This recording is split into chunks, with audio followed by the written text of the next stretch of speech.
에스겔 14장 1절에서 11절까지의 말씀을 제가 봉독하겠습니다. 이스라엘 장로 두어 사람이 나와 내 앞에 앉으니 여호와의 말씀이 내게 임하여 이르시되 인자야, 이 사람들이 자기 우상을 마음에 들이며 죄악의 걸림돌을 자기 앞에 두었으니 그들이 내게 묻기를 내가 조금인들 용납하랴. 그런즉 너는 그들에게 말하여 이르라. 나 주 여호와가 말하노라.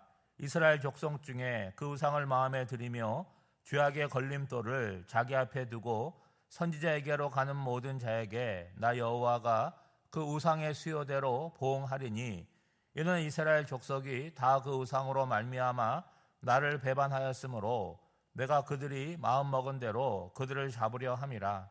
그런즉 너는 이스라엘 족속에게 이르기를 주 여호와의 말씀에 너희는 마음을 돌이켜 우상을 떠나고 얼굴을 돌려 모든 가증한 것을 떠나라.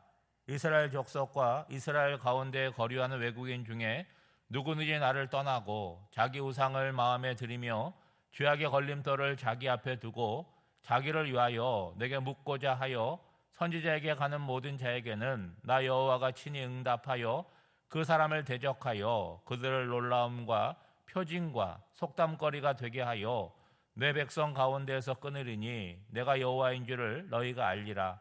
만일 선지자가 유혹을 받고 말을 하면 나 여호와가 그 선지자를 유혹을 받게 하였음이거니와 내가 손을 펴서 내 백성 이스라엘 가운데에서 그를 멸할 것이다.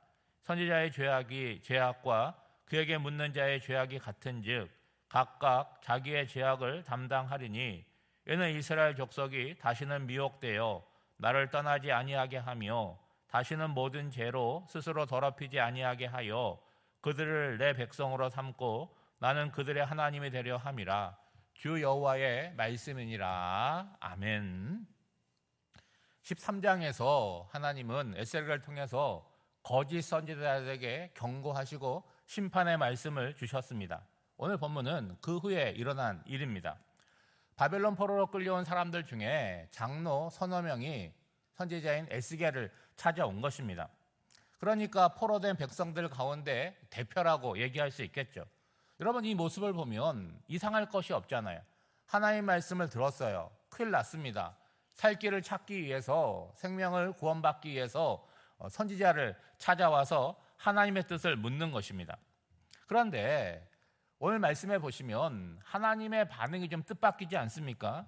하나님께서 에스겔을 통해서 뭐라고 말씀하시냐면 그런 걸 왜 나한테 묻느냐, 그렇게 반응을 보이십니다. 여러분, 하나님 본래 이런 분 아니시잖아요. 하나님 앞에 오는 자들을 주님께서 맞이해 주시고 그의 이야기를 들으시고 응답하시는 분이신데 하나님이 이렇게 하신다면 이유가 있지 않겠습니까? 오늘 말씀해 보면 이들이 살 길을 찾으면서도 그들의 마음에는 어때요? 여전히 우상을 마음에 들이고 있고 죄악의 걸림돌을 자기들 앞에 두고 있기 때문이다 라고 말씀하는 거죠. 쉽게 말씀을 드리면 하나님 앞에 나올 때 하나님만이 우리의 살 길입니다. 하나님만을 온전히 의지하고 나오는 것이 아니라는 거예요. 그들 마음에는 하나님이 들어갈 빈자리가 없습니다. 우상이 이미 그 마음을 차지하고 있어요. 그리고 죄악의 걸림돌을 두었다는 건 뭡니까? 죄악을 끊고 나온 것이 아니라는 거예요. 여전히 죄를 지으면서 이번 위기만을 모면하려고 하나님 앞에 나왔다는 거죠. 그런데 하나님께서 이들의 말을 듣고 이들을 용납해야 되느냐라고 하시는 거죠.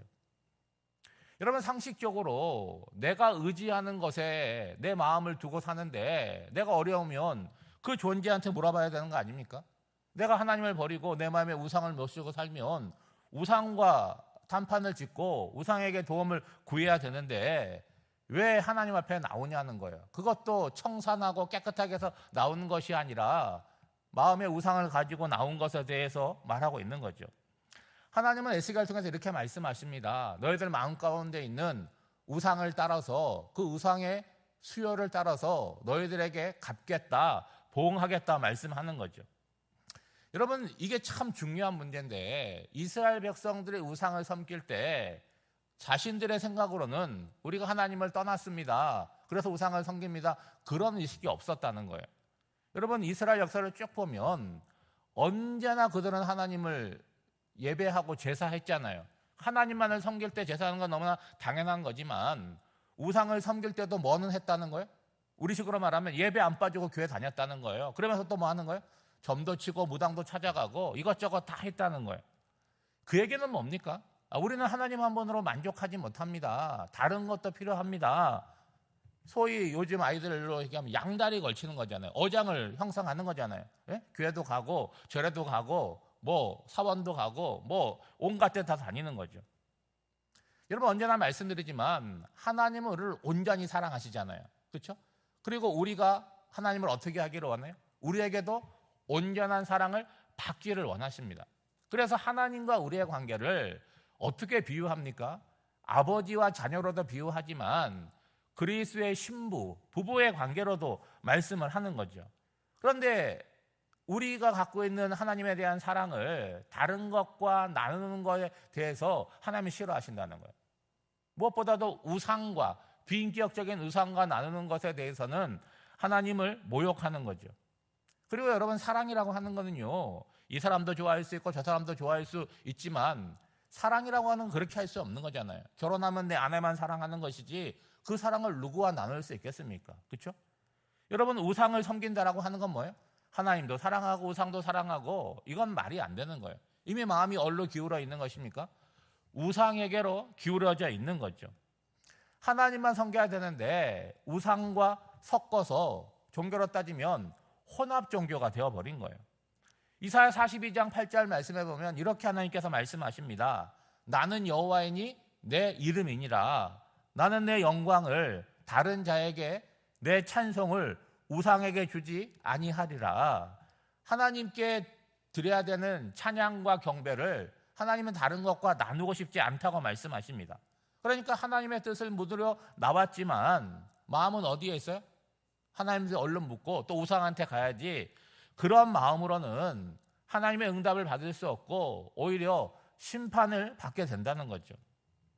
우리가 하나님 앞에 나올 때 몸만 나오는 것이 아니잖아요. 우리의 마음도 함께 나오는데 선제 조건이 있다는 거예요. 여러분 6절 말씀에 보면 주 여호와의 말씀에 너희의 마음을 돌이켜 우상을 떠나고 얼굴을 돌려 모든 가증한 것을 떠나라 라고 말하고 있어요.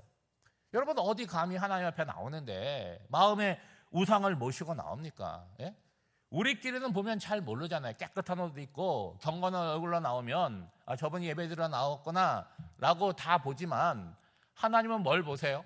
우리의 마음을 보시고 우리의 중심을 보신다는 거예요. 그런 거로 하나님 앞에 나올 때는 뭐부터 점검해야 되는 거예요? 머리 모양, 옷차림 그런 외적인 것도 필요하겠지만 우리의 중심이 오늘 하나님을 만나고 예배드릴 준비가 되어 있는지 그것을 살펴야 되는 거죠.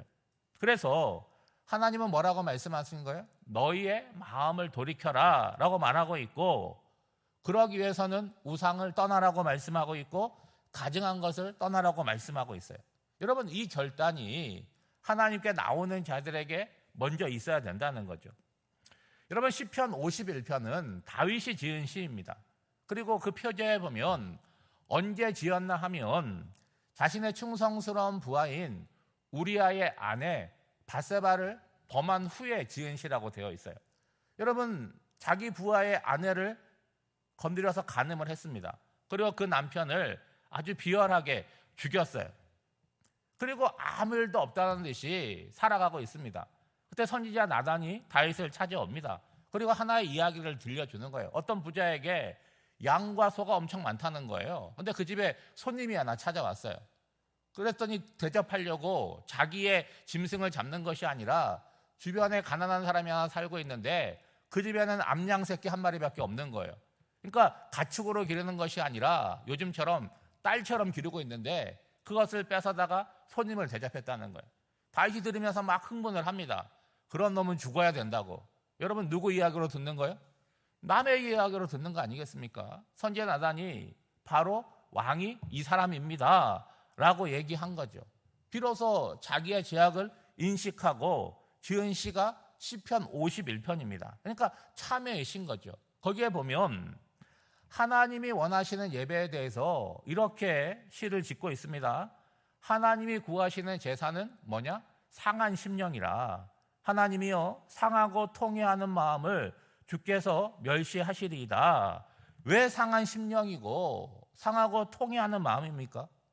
내가 어떻게 살아가는지 다른 사람은 모르지만 하나님은 아시기 때문이라는 거예요. 여러분, 우리 일상을 보세요. 죄가 널려 있습니다. 여러분, 죄와 좀 싸우며 사십니까? 개인적으로 여러분 고백해보면 우리가 죄를 이기려고 마음은 먹지만 죄가 우리 삶에 나타났을 때 제대로 싸워보지 못하고 너무나 힘없이 지는 우리 자신을 느끼게 될 것입니다. 그러면 뭘 아셔야 되는 거예요? 내 힘으로 이길 수 없다는 거예요. 누가 도와주셔야 되는 거예요? 하나님이 나와 함께 하시고 나를 도와주셔서 죄악의 죄를 떠나고 죄를 이길 수 있는 힘을 주셔야 되는 거죠. 그래서 찬송가의 가사처럼 천부의 의지 없어서 손들고 옵니다. 이게 우리의 주제가가 될 수밖에 없다는 거예요. 하나님은 우상을 섬기고 죄악을 떠나지 못한 상태에서 하나님 앞에 나온 이 장로들, 이스라엘 백성들에게 이렇게 말씀하십니다. 8절 말씀 보시죠. 그 사람을 대적하여 그들을 놀라움과 표징과 속담거리가 되게 하여 내 백성 가운데에서 끊으리니 내가 여호와인 줄을 너희가 알리라. 여러분, 13장에서도 거짓을 전하는 남자 선지자, 여자 선지자에게 동일하게 말씀하셨잖아요. 어떻게 하시겠다는 거예요? 이스라엘과 맺은 언약 백성에서 그들을 끊어버린다는 거예요. 그게 뭘 의미합니까? 나는 더 이상 너희 하나님이 아니고 너희는 내 백성이 아니다. 오늘 우리식으로 얘기하면 죽음만을 얘기하는 것이 아니라 구원받지 못함을 구원에서 제외되는 것을 말씀하시는 거죠. 그렇게 하시는 이유가 뭡니까? 오직 하나님만이 참 하나님이시고 여호와이신지를 나타내 보이신다는 거예요.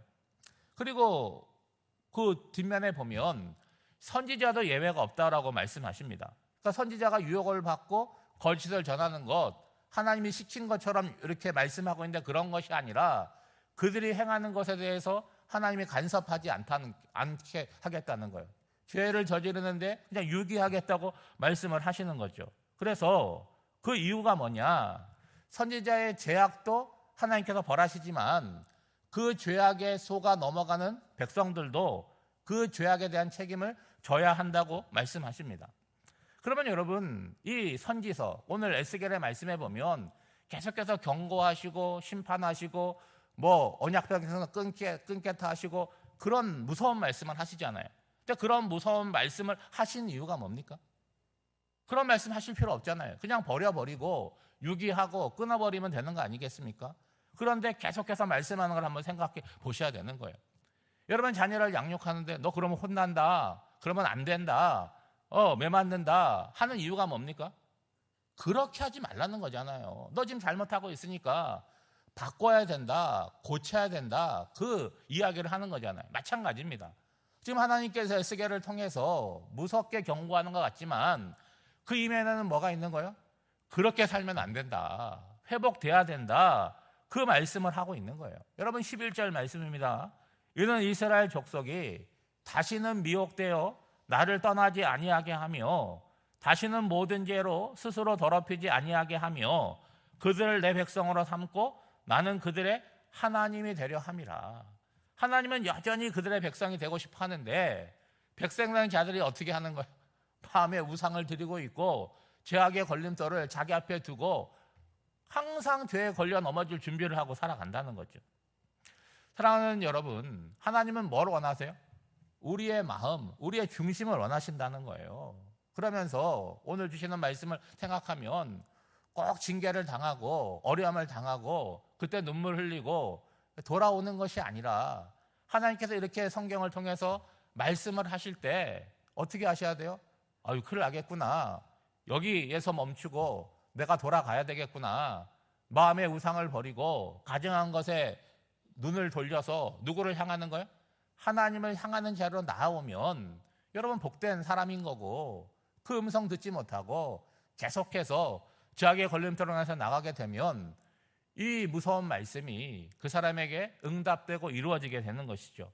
오늘 한 날을 살아가면서도 여러분 일상의 자리에서 나의 사랑을 온전히 원하시는 그 하나님께 우리의 마음을 드리고 생각을 드리는 저와 여러분이 되시기를 주님의 이름으로 축복합니다. 기도하겠습니다.